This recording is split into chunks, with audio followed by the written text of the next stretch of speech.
Sirens, shields, pepper spray in the Texas heat.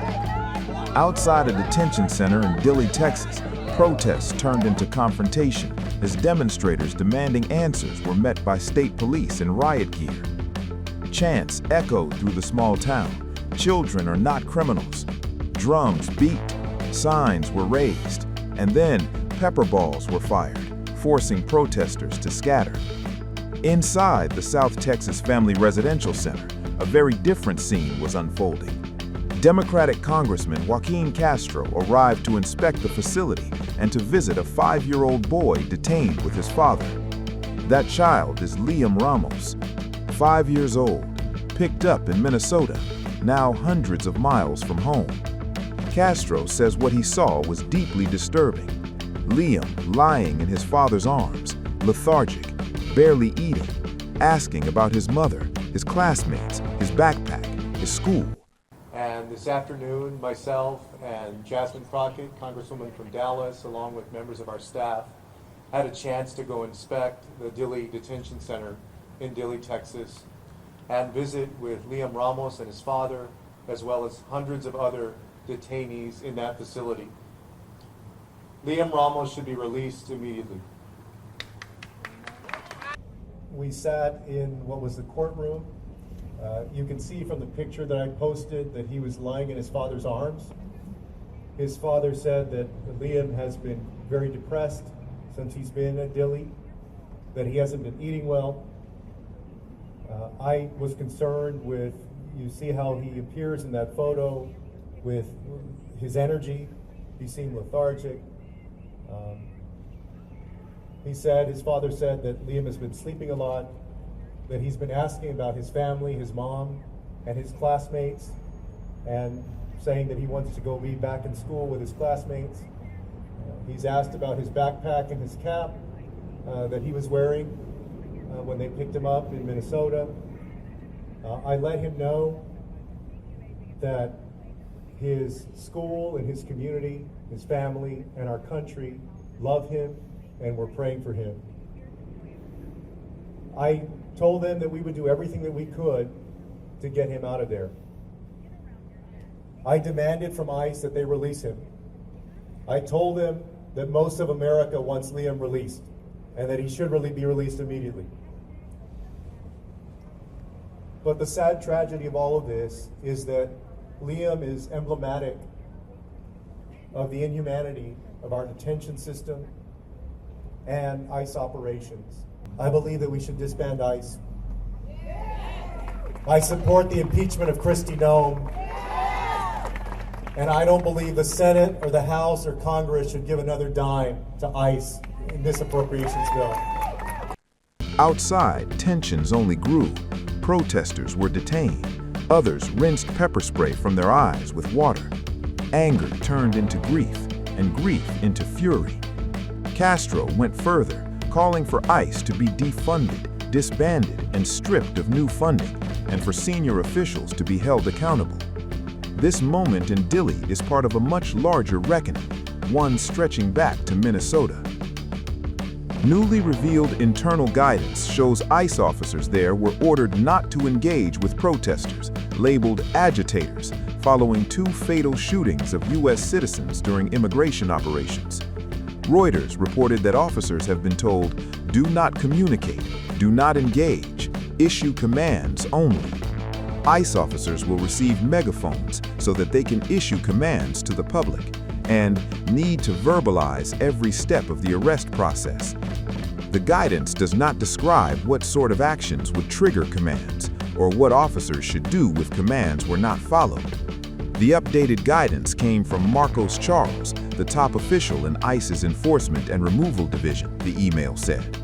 It said officers could only target immigration offenders who had a previous criminal history. The shift comes as the Trump administration says it is trying to de-escalate after public outrage, legal challenges, and video evidence that contradicted official accounts of those deadly encounters. Minneapolis stood still on Wednesday night. Along Nicollet Avenue, candles flickered in the cold. As mourners gathered beneath streetlights, surrounding a sidewalk, buried under flaws, handwritten notes, and grief. This was a vigil for Alex Pretty, a 37-year-old ICU nurse, and Renee Nicole Good, a Minneapolis mother.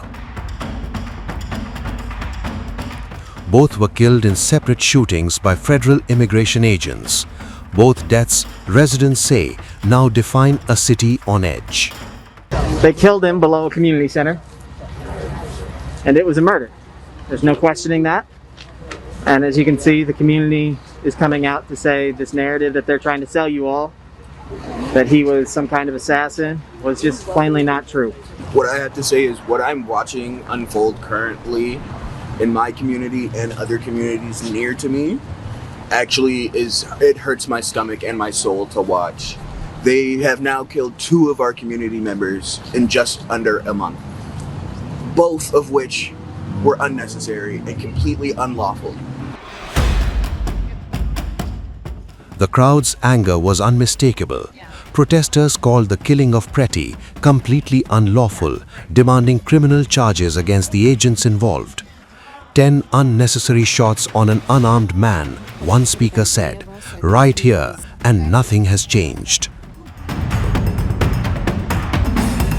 Federal authorities insist a Border Patrol agent fired in self-defense, but video footage shared widely online complicates that claim.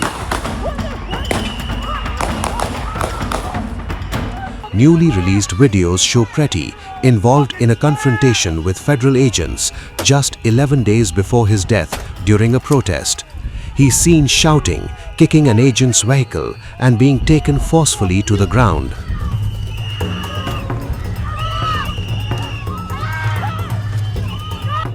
At one point, what appears to be a handgun is visible in his waistband. He never reaches for it. It remains unclear whether officers even saw it. Pretty, a licensed gun owner, walked away that night. But he would not survive the next encounter. On January 24, bystander video showed officers pushing Pretty on a sidewalk near where he had been filming immigration agents. He is taken down. Multiple officers pile on. Someone shouts, "He's got a gun." Seconds later, shots ring out. Alex Pretty is killed.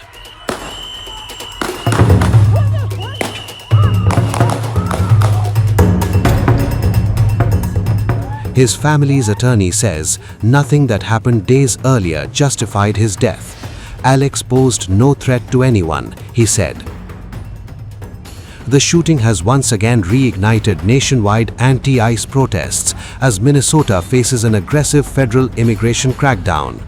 Over the past 2 months, nearly 3,400 arrests have been carried out by thousands of agents. And now, a federal judge has stepped in.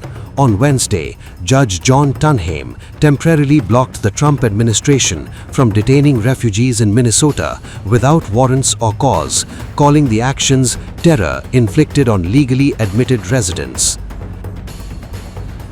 The judge wrote, "At its best, America serves as a haven of individual liberties. We abandon that ideal when we subject our neighbors to fear and chaos." As candles burn low in Minneapolis, the city is left with unanswered questions about force, accountability, and how many lives must be lost before justice, if ever, is served. These officers that executed him are no different than the brown shirts that we saw in 1940s, 1930s Germany. And it won't be too long before they're not just in this city, but they're in your city. Any place that is trying to build a community now, that's trying to uphold American liberties, freedoms, all the things that we have fought for, should be worried and should be concerned. Because it's not just here. It's coming to you soon. I brought a sign today that said, "Justice for Pretty." And I can't tell you what justice would look like, but the officers fleeing this state, given leave, disappeared into the night, is not justice. They need to be brought back to this state to face the charges that they are due. My heart, brought me out here. I don't know what else to do. but to be here, I can't stay at home with this. I feel heartbroken, angry, upset, extremely sad for our country and our community and for human beings. Just heartbroken is what I can say about this. My heart feels like it's literally, like I literally have heartburn from this. And I don't know, what I'm seeing with the community, it's a beautiful thing, the love. And I know that will, overcome this hate. It's pretty disgusting what they did. It's actually really f***ing foul. To know that nothing has happened to the people that shot him, because how many rounds did you count again? Like 10? 10. We counted 10 shots when they were shooting him, and I actually don't know what to say. It's actually really disgusting. 3 days ago, they used extremely lethal force, 10 unnecessary shots on an unarmed man, right where I'm standing. And yet, nothing's happened. Nothing has changed, and I don't honestly think anything will change until we do to them what they do to us. We need to start using our Second Amendment rights and fight for ourselves. I truly believe that. Especially here in Minnesota. Minnesota has always fought the good fight. Even back to the Civil War, we had regiments that broke down the fight in Gettysburg. Minnesota has always been on the right side of history, and we will continue to do that.